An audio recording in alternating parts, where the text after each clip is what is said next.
सच, साहस, सरोकार।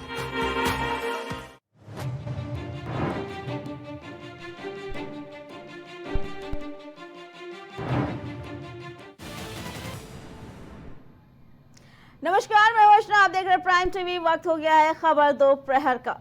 महाराष्ट्र और झारखंड का चुनावी बिगुल आज बजने वाला है। चुनाव आयोग आज महाराष्ट्र और झारखंड के चुनाव को लेकर 3:30 बजे तारीखों का ऐलान करने जा रहा है।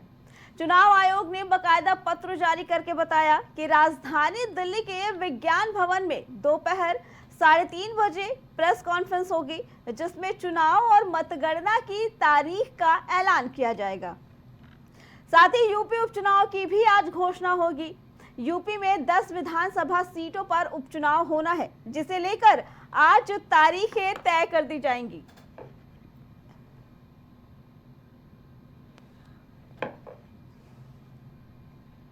बता दें कि चुनाव आयोग आज 3:30 बजे प्रेस कॉन्फ्रेंस के जरिए चुनाव की तारीख और गिनती की मतगणना की तारीखें तय कर देगा।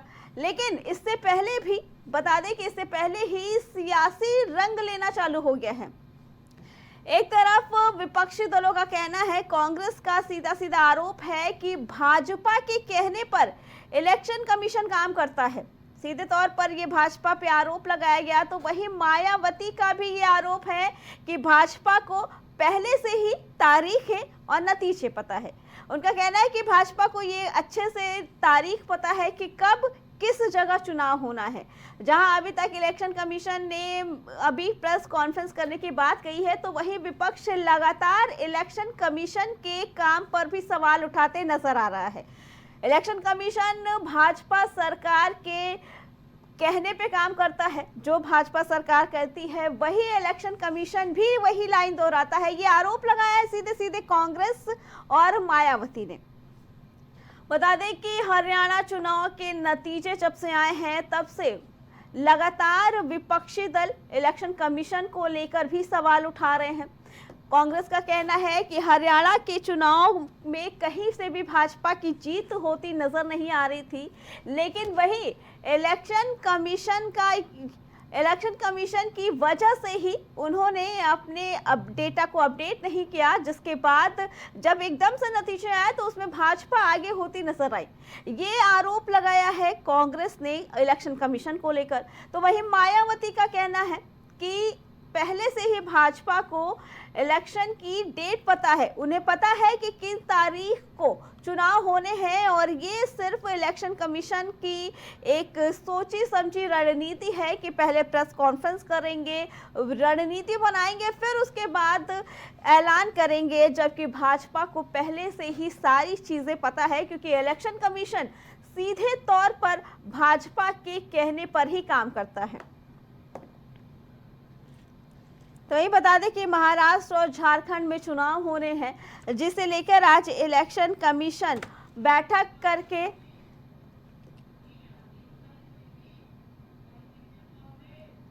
इसी पे आगे जानकारी देने के लिए भाजपा से हमारे साथ आशीष जुड़ चुके हैं और कांग्रेस से मोहित दीक्षित।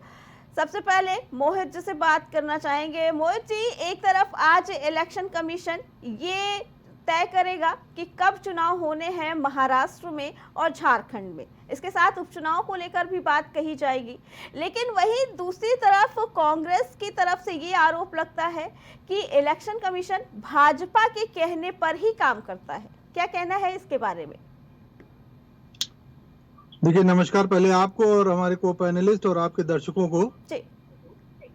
देखिए, बात ये हो रही है, जब 4 राज्यों के चुनाव लगभग प्रस्तावित थे, उसके बाद चुनाव जम्मू कश्मीर और हरियाणा में करा दिए गए, झारखंड और महाराष्ट्र के रोके गए। उसमें भी चलिए कोई बात नहीं, जब देखा गया किस तरीके से किसके कहने पे चुनाव आयोग ने ये निर्णय लिया, ये आप लोगों का विषय है, क्या है क्या नहीं है, क्या मजबूरियां नहीं है। चुनाव आयोग ने उसको लेकर के क्या अपना पक्ष रखा कि नहीं इन 2 राज्यों में रोका गया, इन 2 राज्यों में कराने का, उसका क्या चुनाव आयोग ने अभी तक क्या बोला, उसको लेकर के अभी तक विपक्ष को तो कोई चीज नहीं मिली है। अगर आप लोगों के पास कोई बात हो तो आप लोग साझा करिएगा कि 2 राज्यों को चुनाव बाद में क्यों रखेगा। और जब रिजल्ट आ गया, रिजल्ट को मनमाफिक करने के लिए सारी ताकत जो तंत्र की थी वो हरियाणा में लगाई गई। हरियाणा का चुनाव कहीं ना कहीं देखा गया, जिस तरीके से भारतीय जनता पार्टी ने पूरी तरीके से वो वाली ईवीएम जो 99% तक चार्ज थी उनका उपयोग कैसे किया गया, किस तरीके से वो वहां पर आई, किस तरीके से, तो ये सारी चीजें प्रश्न चिन्ह है। 17-18 सीटों पर जो जहां पर संदेह रहा चीजों को लेकर के, ये आज हम लोग गए भी हैं उसको लेकर के सुप्रीम चुनाव आयोग में, अभी वो चीजें मंथन में चल भी रही हैं। तो कहीं ना कहीं जिस तरीके से चुनाव आयोग की क्रियाशैली रहती है, कार्यशैली रहती है, वो भारतीय जनता पार्टी को लाभ पहुंचाने वाली रहती है, या जो भारतीय जनता पार्टी के मुफीद होती है उस तरीके का निर्णय ही चुनाव आयोग लेता है। तो इससे कहीं ना कहीं लगता है कि चुनाव आयोग किसी साठगांठ के तहत जिस तरीके से, अब जैसे उपचुनाव को ले लीजिए, उपचुनाव को समय आज कितना समय हो गया, अभी तक उपचुनाव नहीं निर्धारित। तो उत्तर प्रदेश के परिप्रेक्ष्य में अगर बोलूं तो आज उत्तर प्रदेश के चुनाव आयोग को बताना पड़ेगा कि इतने लंबे कार्यकाल में जिन विधानसभाओं से विधायक या तो सांसद बन के चुन लिए गए या कहीं किन्हीं कारणों से सीटें रिक्त हुई, तो उसमें अगर इतने दिनों बाद भी अभी चुनाव घोषणा करने की स्थिति में चुनाव आयोग नहीं है, तो क्या लाभ देना चाह रहा है? क्या वो चाह रहा था जो माहौल पिछले दिनों उत्तर प्रदेश में बना उसको बनाने का मौका दिया जाए? जो लोकसभा के चुनाव के बाद भारतीय जनता पार्टी की करारी हार हुई थी उत्तर प्रदेश में, उसको देखते हुए आज उस तरीके का माहौल कहीं ना कहीं तनावपूर्ण बना है। वो कहीं ना कहीं प्रशासन और शासन की नाकामी की वजह से बना है। ठीक है, तो उसका ध्रुवीकरण में उपयोग करते हुए अपनी चुनावी जीत में कुछ सेंधमारी कर पाए, ऐसा कुछ चुनाव आयोग को समय दिया कि चुनाव आयोग ऐसा माहौल बना पाए। मैं करी जो आज दिख रहा है वो संदेह कहीं ना कहीं पैदा करता है भारतीय जनता पार्टी और चुनाव आयोग की जो कार्यशैली दोनों की रहती है। मोहित जी हमारे साथ भाजपा नेता आशीष तिवारी भी जुड़े हैं। आशीष जी, क्या कहना है मोहित जी की बातों का? सीधे तौर पर कहना है कि इलेक्शन कमीशन भाजपा के साथ साठगांठ करके काम करता है। देखिए, ये कोई पहली बार कांग्रेस की ओर से स्टेटमेंट नहीं आया है। जब भी कांग्रेस चुनाव हारती है तो वो चुनाव आयोग के ऊपर इस तरीके के। आशीष जी, आपकी आवाज गूंज। हाँ, स्पीकर ऑफ है। जी बताइए। अब मैं ये कह रहा हूँ कि ये कोई पहली बार नहीं हुआ है।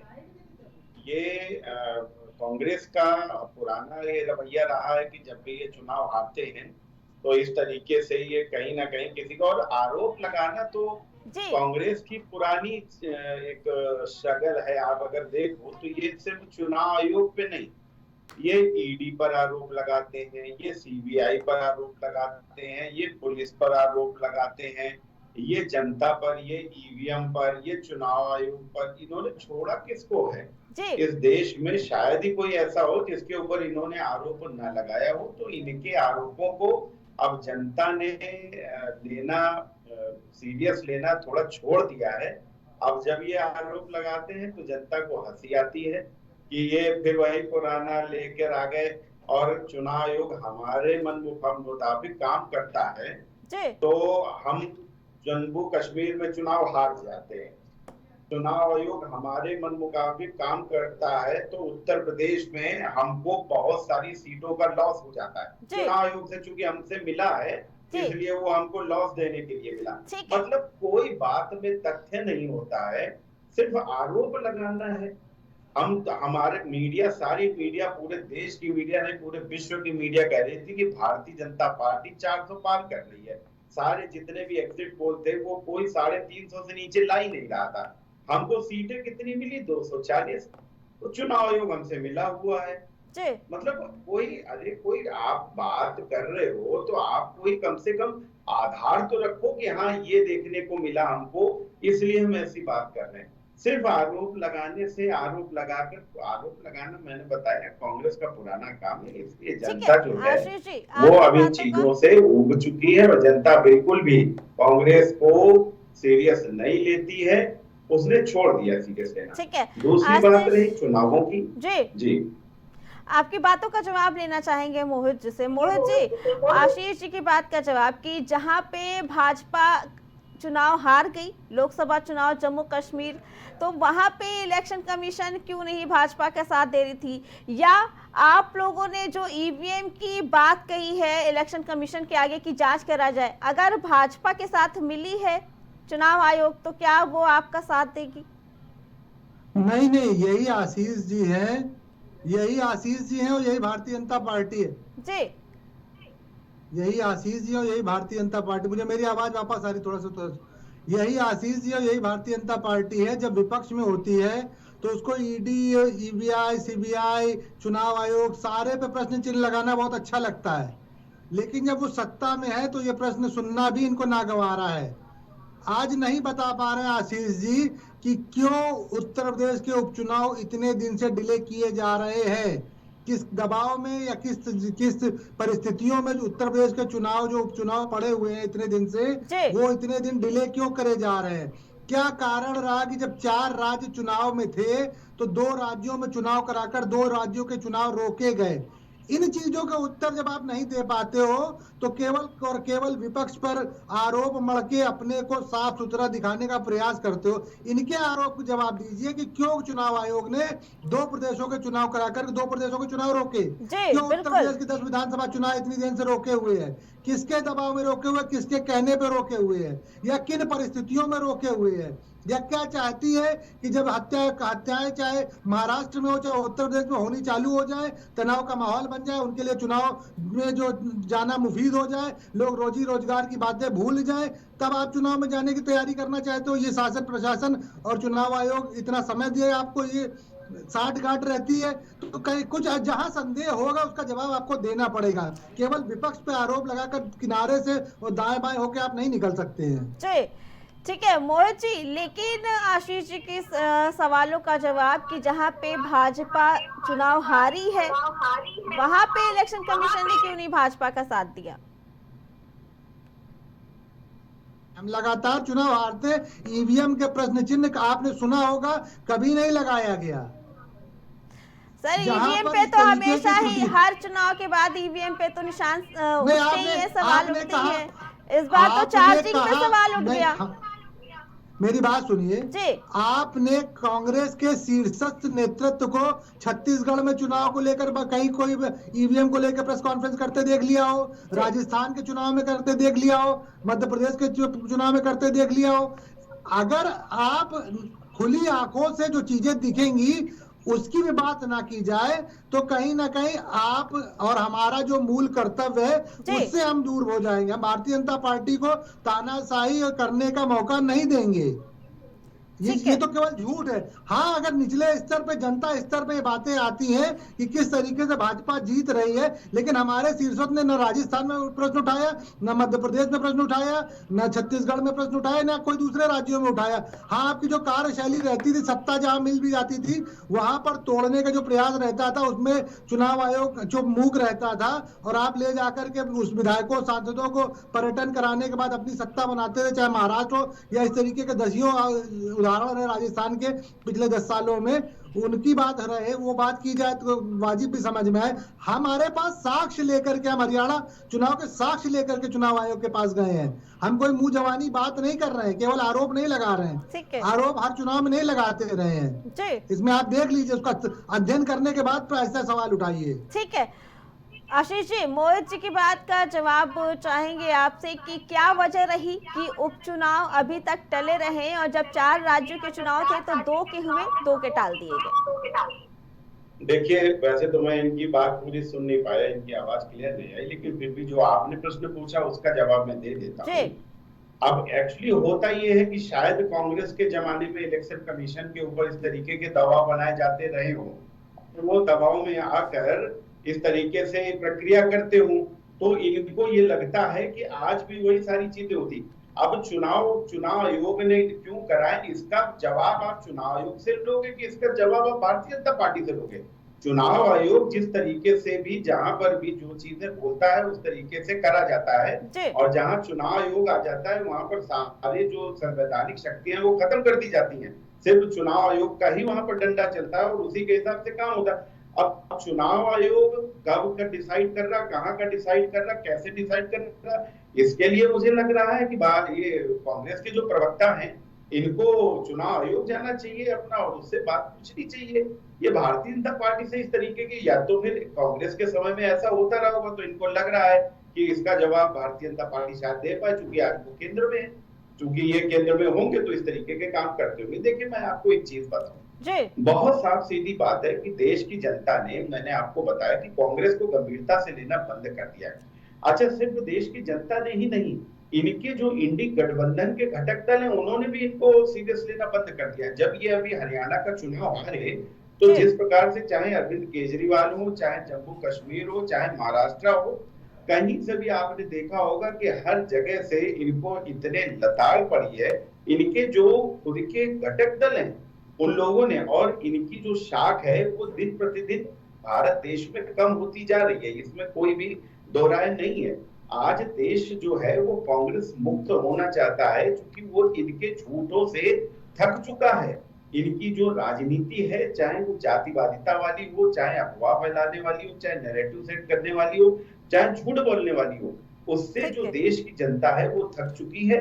और इनका ये डिप्रेशन और हताशा है कि ये हताशा में फिर ये इलेक्शन कमीशन को भी दोषी बता देते हैं, फिर ये ईवीएम को बताते हैं, और नई बात अब तो आपने खुद भी पकड़ ली, अब ये चार्जिंग को भी बता रहे हैं, बोले कि चार्ज कम था।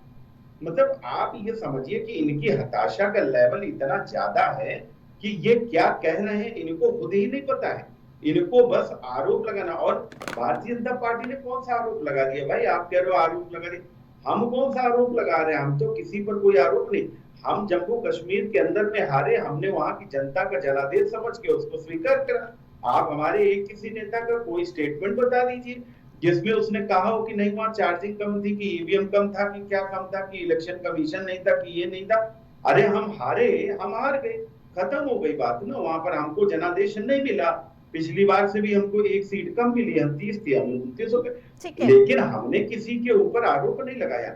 हमारी उत्तर प्रदेश के अंदर में लोकसभा में एक लगभग आधी सीटें कम हो गई, हमने चुनाव आयोग के ऊपर नहीं आरोप लगाया, हमने नहीं ईवीएम को बताया, ना उसकी चार्जिंग बताई, ना उसका कलर बताया। क्यों? क्योंकि हम जनता की जनादेश को लेकर चलते हैं, जो जनता हमको जनादेश देती है हम उसको सर माथे रखते हैं, उसको हम बिल्कुल मान के चलते हैं। लेकिन कांग्रेस, आशीष जी ठीक है, हम मोहित जी से चाहेंगे, मोहित जी समय कम है, एक छोटा सा जवाब आशीष जी की बात का। देखिए आशीष जी को शायद लग रहा है केवल घूम फिर के वही कांग्रेस कांग्रेस कांग्रेस कांग्रेस फोबिया हो गया इनको, कांग्रेस की ज्यादा चिंता करने लग जाते हैं। अरे श्रीमान जी, हम चुनाव आयोग पर आरोप नहीं लगा रहे हैं, हम आरोप लगा रहे हैं प्रधानमंत्री पर। चुनाव आयोग जो तानाशाही कर रहे हैं देश में बैठ करके, चुनाव आयोग को अपनी गिरफ्त में ले रखा है जिन्होंने। हम आरोप चुनाव आयोगों पर, संस्थाओं पर नहीं लगा रहे, हम संस्थाओं पर तानाशाही करने वाले शासक पर आरोप लगा रहे हैं, भारतीय जनता पार्टी पर आरोप लगा रहे हैं। की कोशिश मत करें, जो तानाशाही लादी गई है संवैधानिक संस्थाओं पर, संविधान की हत्या करने का प्रयास चल रहा है 10 सालों से, राज्यों की सरकारों को मनमानी तरीके से चलाया जा रहा है, जैसे बना करके तोड़ा जा रहा है, आप पर आरोप लगा रहे हैं। आप क्या चुनाव आयोग पर भारतीय जनता पार्टी पर आरोप लगा रहे हैं, में रखे हैं। अब इनकी आप समझ लीजिए डिप्रेशन और हताशा कहाँ तक है। आशीष जी, मोहित जी, आप लोग का बहुत बहुत धन्यवाद। आज इलेक्शन कमीशन होने वाले चुनाव और उत्तर प्रदेश में होने वाले 10 सीटों के उपचुनाव की तारीखें 3:30 बजे प्रेस कॉन्फ्रेंस में ऐलान कर देगा।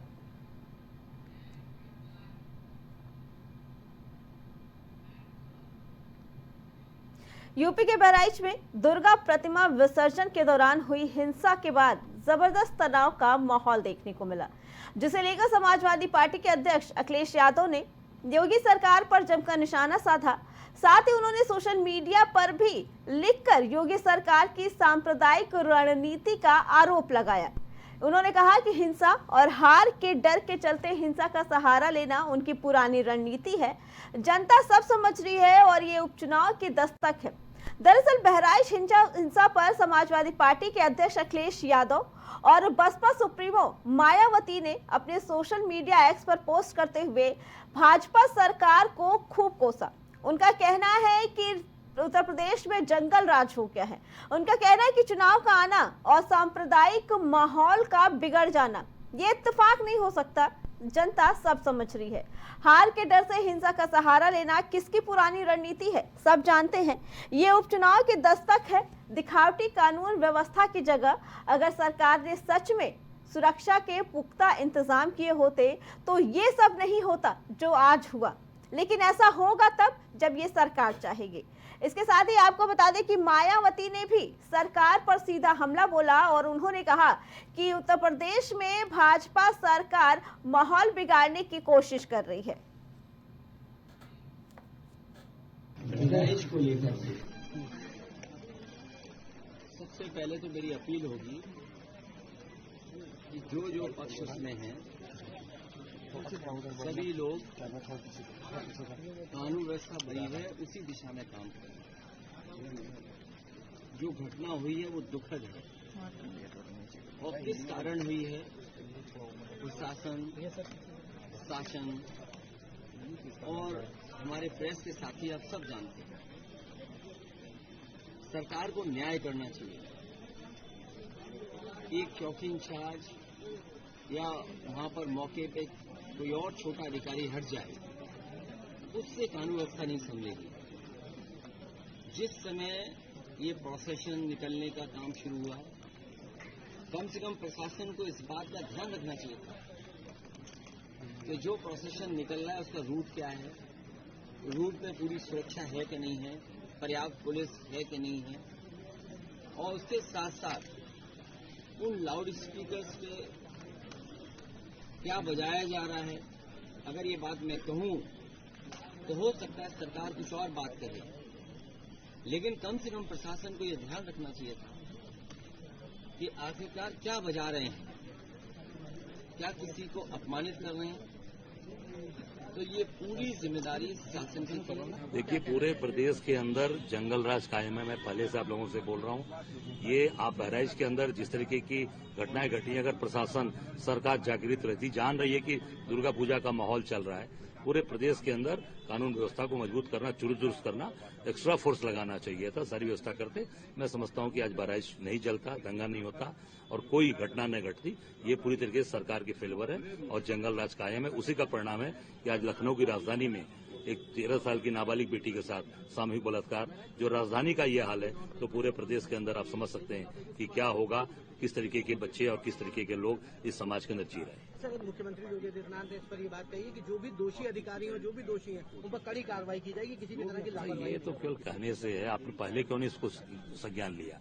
जब आप जान रहे हैं कि ये समय दुर्गा पूजा का है, सेंसिटिव जिला है, प्रदेश है, तो आपको पूरी ताकत के साथ वहां पर अपना प्रशासनिक तंत्र, प्रशासनिक अमला, अधिकारी, अब उसके बाद अब किसी अधिकारी को हटाएंगे, सस्पेंड कर, जो चला गया जो दुनिया से, जिसके घर जला दिए गए, जिसके मकान जला दिए गए, उसको अब क्या उसको कंपनसेट करेंगे? जो मर गया उसको जिंदा करके लाएंगे आप?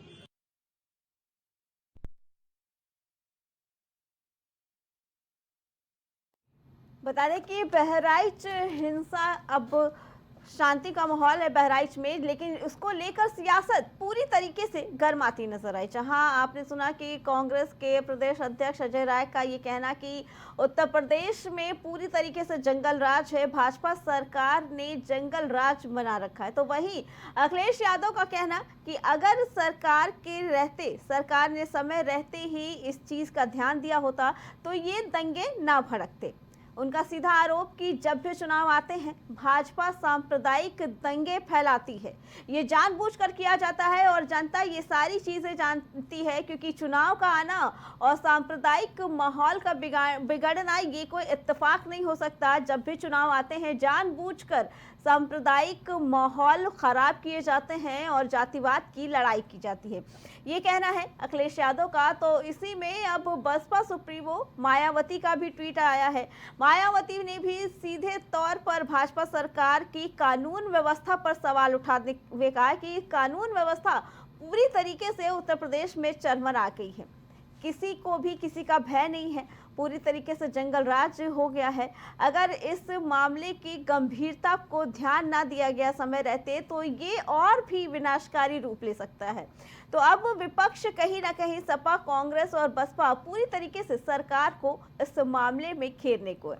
जहां एक तरफ योगी सरकार ने बहराइच के हुए दंगे को संभालने के लिए मोर्चा संभाला और अधिकारी को निर्देश दिए कि जल्द से जल्द इस मामले को शांत कराया जाए। उनका कहना कि ये जानबूझकर, एक तरफ भाजपा सरकार का ये कहना कि ये जानबूझकर दंगे भड़काए जा रहे हैं, तो वही विपक्ष ये आरोप लगा रहा है कि भाजपा की वजह से ही जब भी चुनाव आते हैं इस तरीके के सांप्रदायिक हिंसा होती रहती है।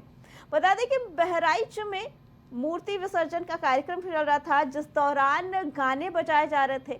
उन गानों को लेकर एक विशेष समुदाय के लोगों ने आपत्ति जताई। उन्होंने गाना बंद करने के लिए कहा। इसी बीच दोनों पक्षों में कहासुनी हो गई। कहासुनी इतनी बढ़ गई कि वो मारपीट पर और प्रदर्शन पर उतर आए, जिसके बाद माहौल खराब हुआ और इसमें एक युवक को गोली मार दी गई। उस युवक की मौत के बाद से ही बता दें कि पूरे बहराइच के महसी इलाके में एक प्रदर्शन का रूप धारण कर लिया। ग्रामीणों में भारी आक्रोश था। उन्होंने युवक के शव को रखकर प्रदर्शन चालू किया। सभी ग्रामीण लाठी डंडों के साथ सड़क पर उतर आए और प्रदर्शन करने लगे। तो वही आपको बता दें कि इस प्रदर्शन को शांत कराने और संभालने में हिंसा इतनी भड़क गई थी कि पुलिस प्रशासन को और बड़े अधिकारियों को सड़क पर उतरना पड़ा। 2 दिन तक चले इस प्रदर्शन में बहराइच जिले को काफी नुकसान हुआ, जिसके बाद सीएम योगी आदित्यनाथ ने मामले का संज्ञान लिया और इसे अपने हिसाब से निर्देश देकर माहौल को शांति बनाया। लेकिन इस बीच विपक्ष पूरी तरीके से सरकार पर हावी होता। विपक्ष का कहना कि सरकार ने जानबूझकर माहौल बिगाड़ा है, क्योंकि जिस तरीके से जब भी इस तरीके के चुनाव आते हैं उस टाइम पे भाजपा सरकार सांप्रदायिक दंगे करवाती है और उसके बाद माहौल को अच्छा बनाने के लिए लोगों में आगे अपनी छवि भी सुधारती है। बता दें कि ये सीधे तौर पर आरोप लगाया है अखिलेश यादव ने।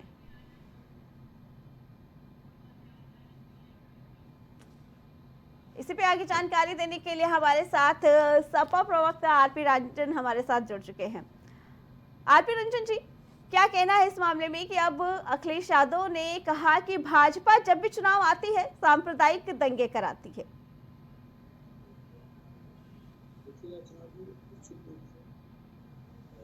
ये घटना है जी, बहुत ही दुखद घटना है जी, और इस घटना के लिए समाज में कोई स्थान, हम क्या समाज को दे रहे हैं, आज समाज में क्या मैसेज जा रहा है, हम जिस समाज में गांव में रह रहे हैं ये क्या स्थितियां, कैसी स्थितियां उत्पन्न हो रही हैं, ये निश्चित तौर पर प्रशासनिक फेल्योर है, पूरी तरीके से प्रशासन का फेल्योर है।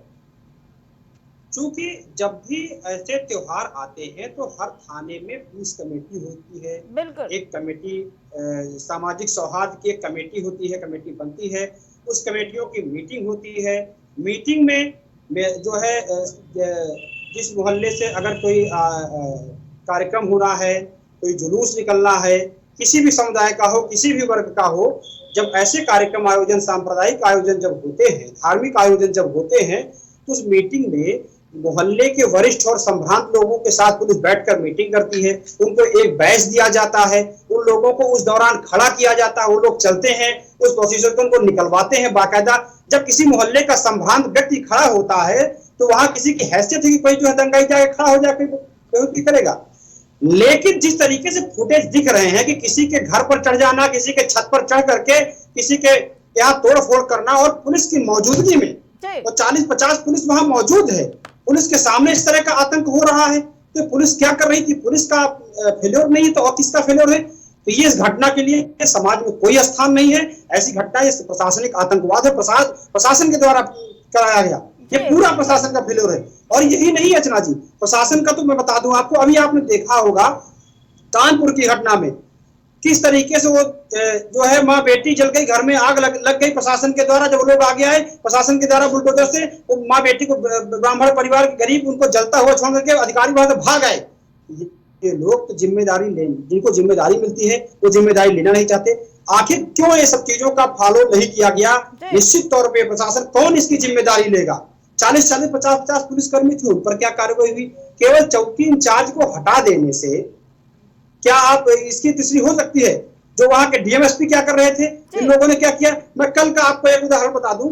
मैं कल बहराइच श्रावस्ती में ही था, मैं बहराइच से लौटा हूं। कल मैं रात में शाम को 6:15 बजे से लेकर के 9:57 तक, पौने 4 घंटे तक जाम में फंसा रहा। बहराइच और घाघरा जी में जो जाम लगा था रास्ते में, कोई एक आदमी प्रशासन का नहीं था, वहां मौजूद नहीं था, एक पुलिसकर्मी नहीं था कम से कम प्रशासन जो है उस जाम को खुलवा। 40 किलोमीटर का जाम, जरवल से लेकर के बाराबंकी रामनगर तक जाम लगा हुआ था। तो लोग कहां थे जबकि मूर्ति विसर्जन हो रहा था वहां?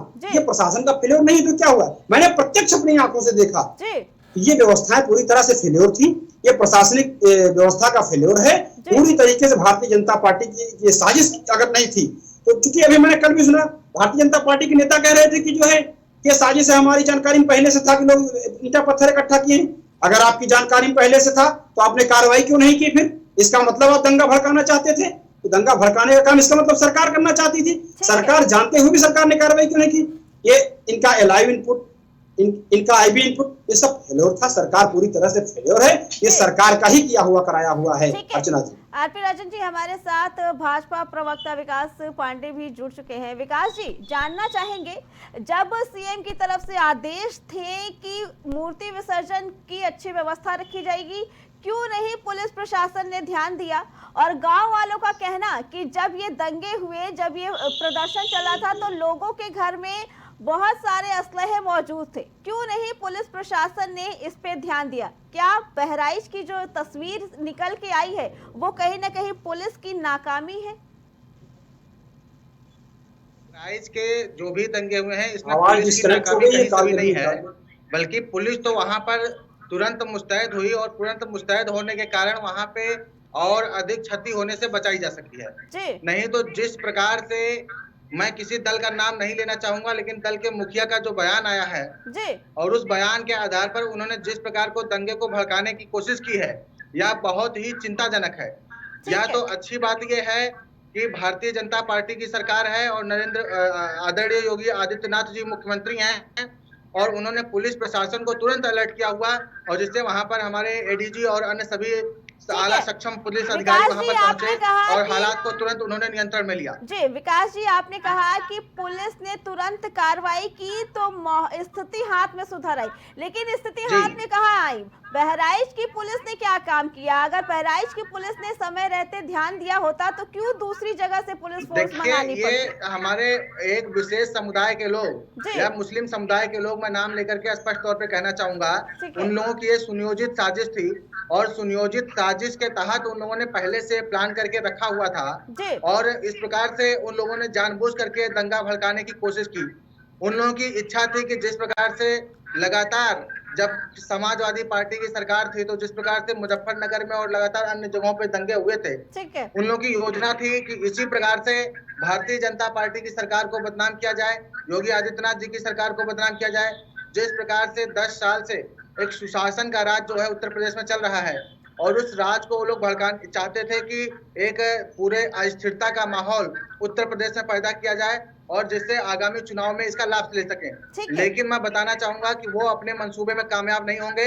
हमारी पुलिस व्यवस्था प्रशासन एकदम चुरुस्त दुरुस्त है और किसी भी प्रकार के जो भी लोग पुलिस ने समय रहते ध्यान दिया होता, जो भी लोग इसके पीछे हैं, जो भी लोग इसके पीछे हैं उन्हें उसका उचित दंड दिया जाएगा, वो बचने नहीं पाएंगे। पुलिस प्रशासन की मुस्तैदी का कारण यह है कि 25 से अधिक लोग जो है गिरफ्तार किए गए हैं और उनका अच्छे से इलाज किया जा रहा है और जिस प्रकार से अपराध मुक्त उत्तर प्रदेश हो रहा है, इस प्रकार से जो भी इसके पीछे है, मैं वो आपको आश्वस्त करना चाहूंगा कि वो लोग बचने नहीं पाएंगे। ठीक है आरपी राजन जी, विकास तिवारी ने सीधे तौर पर कहा कि मुस्लिम समुदाय के लोग जानबूझकर माहौल बिगाड़ने के लिए उन्होंने हथियार अपने पास रखे, पत्थर अपने पास रखे और पुलिस मुस्तैद थी, इस वजह से इस चीज पे काबू पाया गया। क्या कहना है इसके बारे में? अर्चना जी बड़ी हास्यास्पद लगता है कि बड़ी घटना घटने के बाद कह रहे हैं कि मुस्लिम समुदाय के लोग, आप एक समुदाय को केवल आप टारगेट करके किसी तरीके कहते आप सीधे कौन बांटने का काम कर रहा है? पुलिस की मौजूदगी में किसी के घर पर चढ़ करके किसी के घर पे तोड़फोड़ किया जा रहा है। 40 से 50 पुलिस के जवान खड़े, और उस बच्चे का क्या दोस्त, जिस बच्चे मासूम को 22 साल का नौजवान जिसको उकसा करके आपने उकसाया जा रहा है और उसको किसी के छत पे चढ़ाया जा रहा है, 40 से 50 पुलिस वहां मौजूद है, पुलिस की मौजूदगी में उकसाया जा रहा है। जब किसी के घर में आप घुसेंगे, उकसाया जा रहा है और बवाल बढ़ाया जा रहा है, ये किसी सभ्य समाज के लिए ठीक नहीं है। और वहां के विधायक किस तरह की भाषा का प्रयोग कर रहे हैं, विधायक का ऑडियो वीडियो देखा आप लोगों ने फुटेज, कह रहे हैं कि आप लोग घुस के मारिए। हम तो सबसे अपील करेंगे कि समाज में दंगा फसाद का कोई स्थान नहीं है, सबको शांति व्यवस्था बनाए रखनी चाहिए। क्योंकि सबको मिलकर के रहना है, सबको वही रहना है। दंगे हो जाते हैं, लेकिन जो दंगे घाव दे के जाते हैं, जो लोग चले जाते हैं, उनके दिलों में जो घाव रह जाता है गाँव में, ये गाँव में भी आज तक नहीं ऐसा होता था, कभी नहीं पहुंचता था। लेकिन जो दंगों के बाद जो आपकी आने वाली पीढ़ियां वही रहेंगी, क्या वो उसको भूल पाएंगी? जिसका बच्चा चला गया, क्या वो लौट के आ सकता है क्या? तो भारतीय जनता पार्टी के लोग भावनाओं को भड़का करके जब चुनावी लाभ लेने के लिए इस तरह के हथकंडे अपनाने का काम, उपचुनाव आया है, तो मैं कहता हूं 40 से 50 पुलिसकर्मी वहां मौजूद हैं, और किस तरह से उस बच्चे को उकसा करके किसी घर पे छत पे चढ़ाया जा रहा है, किस तरह चढ़ रहा है, आप किसी से तोड़फोड़ कर रहा है, विजुअल और फुटेज साफ सामने दिख रहे हैं। ठीक है, जो दिख रहा है, पुलिस मूक दर्शक बनी खड़ी हुई है। जब आतंकवाद पुलिस खुद फैलाना चाह रही, पुलिस ने क्यों कार्रवाई नहीं की, और पुलिस ने समुचित व्यवस्था क्यों नहीं की? मैंने तो पहले कहा, जो पीस कमेटी होती थी, उसकी बैठक होती थी, संभ्रांत लोगों को लेकर जाया जाता है, चला जाता है, व्यवस्था की जाती है। आप कह रहे हो कि हमारे पास जानकारी थी, जब जानकारी थी तो कार्रवाई काहे नहीं किया भाई? कहां से लोग ऐसे लोग आ गए, कैसे इकट्ठा हो गए? ये पूरा प्रशासनिक फेल्योर है, सरकार का फेल्योर है। अगर मुख्यमंत्री जी ने आदेश दिया था तो अधिकारियों ने उस पर कार्रवाई क्यों नहीं की, अमल क्यों नहीं किया? इतनी बड़ी घटना घटने के बाद इनको समझ में आया। मैं तो कल तक बता रहा हूँ, कल तक की ऐसी स्थिति बनी हुई थी। ये पूरा प्रशासनिक फेल्योर है, ये भारतीय जनता पार्टी की साजिश है। आरपी राजन जी, लेकिन सोचने वाली बात है कि भाजपा सरकार अगर मूर्ति विसर्जन के टाइम पे ये दंगे करा रही है, जैसा कि सपा और विपक्षी पार्टियों का आरोप है, तो यही दंगे जब ताजियां निकलते हैं उस वक्त क्यों नहीं होते?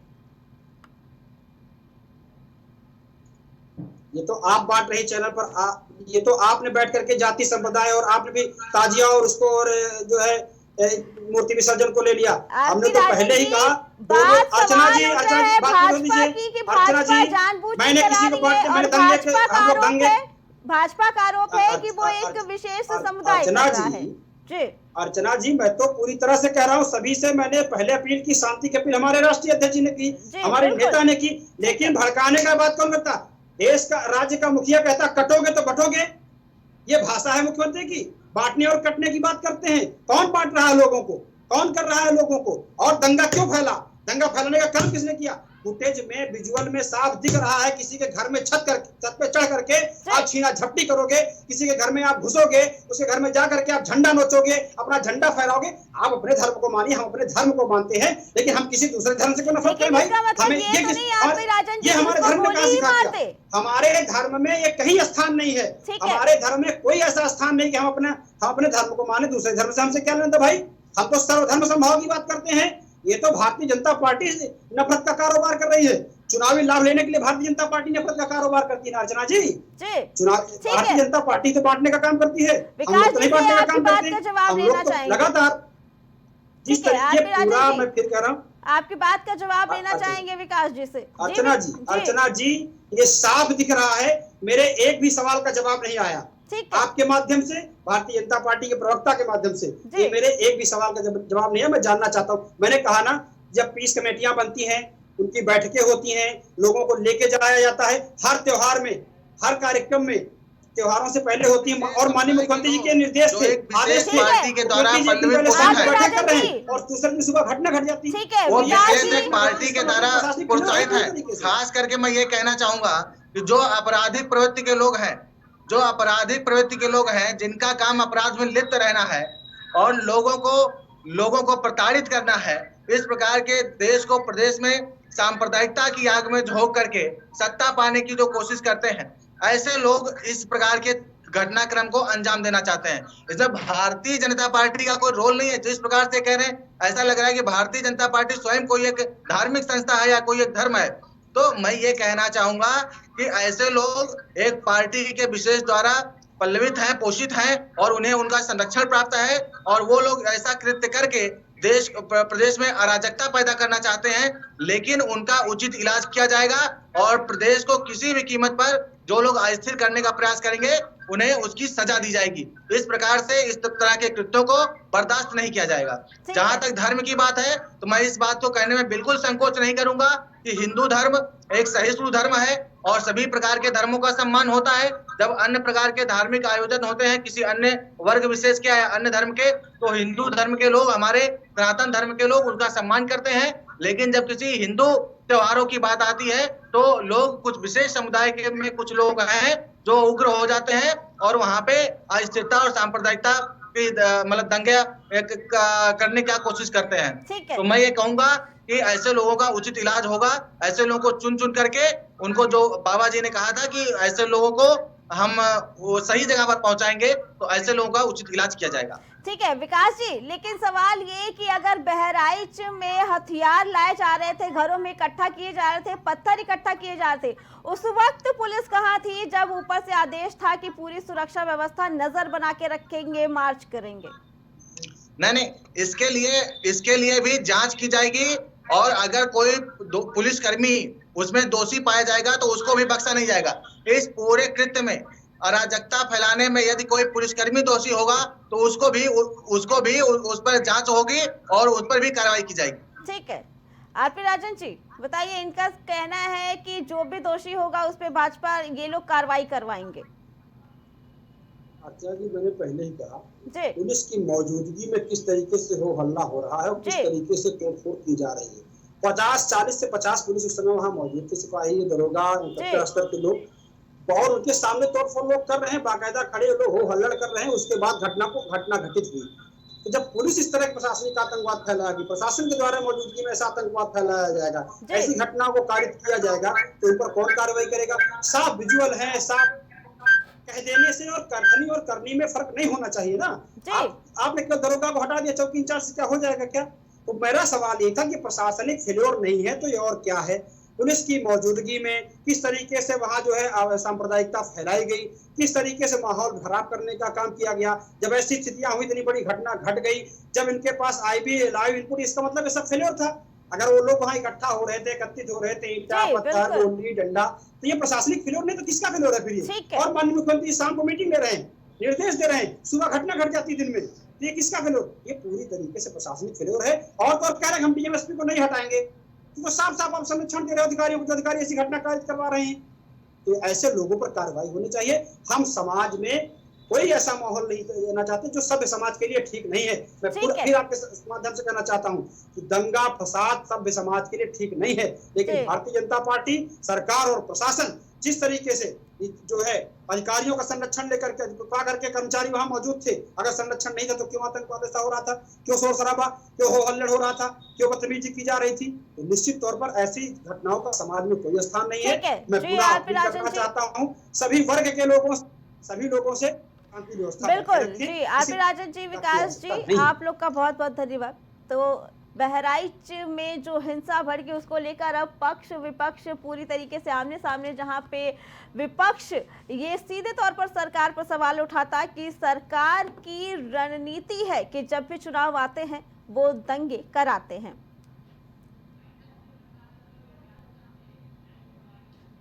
खबर दोपहर में फिलहाल इतना ही। बाकी खबरों के लिए देखते रहे प्राइम टीवी।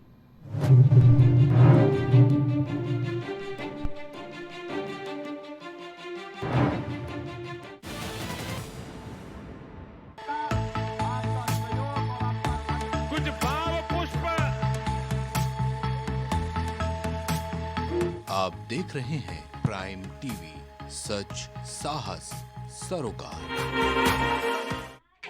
छोटेलाल, सरपंच जी, ये छोटेलाल बीमार क्यों नहीं पड़ा? कोई माता के बरदान होंगे, कोई जादू टोना किया होगा। ए छोटेलाल, जाता क्यों नहीं रही अस्पताल? अरे हम कभी बीमार ही नहीं पड़ते तो काहे जाएं? कोई जिनविन है इसके पास? है। हाँ। अरे कोई जिनविन नहीं है हमारे पास, छोटी सी चीज है बस। वो क्या? साबुन? हाँ साबुन। हमेशा अपने गंदे हाथ धोते हैं साबुन से, इसीलिए तो गंदगी से होने वाली बीमारियां हमारे आसपास भी नहीं फटकती और हम कभी बीमार नहीं पड़ते। ये छोटे लाल तो बड़ा काम कर गया। छोटे लाल का नाम बदल के हम रखते हैं बड़े लाल। आप भी छोटे से साबुन से बड़ा सा काम करें। शौच करने या बच्चों को शौच करवाने के बाद, खाना खाने और खिलाने से पहले साबुन से खुद भी हाथ धोएं और परिवार में भी सबको इसकी आदत डालें। ज्यादा जानकारी के लिए आशा, एएनएम या आंगनवाड़ी दीदी से बात करें। झारखंड सरकार द्वारा जनहित में। स्वच्छ सर्वेक्षण 2022 से 2023 में झारखंड को देश में दूसरा स्थान प्राप्त हुआ है। इसके लिए झारखंड सरकार को सम्मानित किया गया है। नई दिल्ली स्थित ताल कटोरा स्टेडियम में राष्ट्रपति द्रौपदी मुर्मू की मौजूदगी में केंद्रीय आवासन एवं शहरी कार्य मंत्री हरदीप सिंह पुरी ने स्वच्छ सर्वेक्षण 2022 से 2023 में झारखंड को 100 शहरी निकायों वाले राज्यों में देश के सेकंड टॉपर राज्य का सम्मान प्रदान किया। झारखंड सरकार इस अवसर पर सभी राज्यवासियों का आभार व्यक्त करती है और आशा करती है अपने आसपास साफ सफाई का विशेष ध्यान रखते हुए आगामी त्योहारों को मनाएं। जय जोहार, जय झारखंड। छोटे लाल। सरपंच जी, ये छोटे लाल बीमार क्यों नहीं पड़ते? कोई माता के बरदान होंगे, कोई जादू टोना किया होगा। ये छोटे लाल जाता क्यों नहीं रही अस्पताल? अरे हम कभी बीमार ही नहीं पड़ते तो काहे जाएं? कोई जिनविन है इसके पास? है। हाँ। अरे कोई जिनविन नहीं है हमारे पास, छोटी सी चीज है बस। वो क्या? साबुन? हाँ, साबुन। हमेशा अपने गंदे हाथ धोते हैं साबुन से, इसीलिए तो गंदगी से होने वाली बीमारियां हमारे आसपास भी नहीं फटकती और हम कभी बीमार नहीं पड़ते। ये छोटे लाल तो बड़ा काम कर गया। छोटे लाल का नाम बदल के हम रखते हैं बड़े लाल। आप भी छोटे से साबुन से बड़ा सा काम करें। शौच करने या बच्चों को शौच करवाने के बाद, खाना खाने और खिलाने से पहले साबुन से खुद भी हाथ धोएं और परिवार में भी सबको इसकी आदत डालें। ज्यादा जानकारी के लिए आशा, एएनएम या आंगनवाड़ी दीदी से बात करें। झारखंड सरकार द्वारा जनहित में।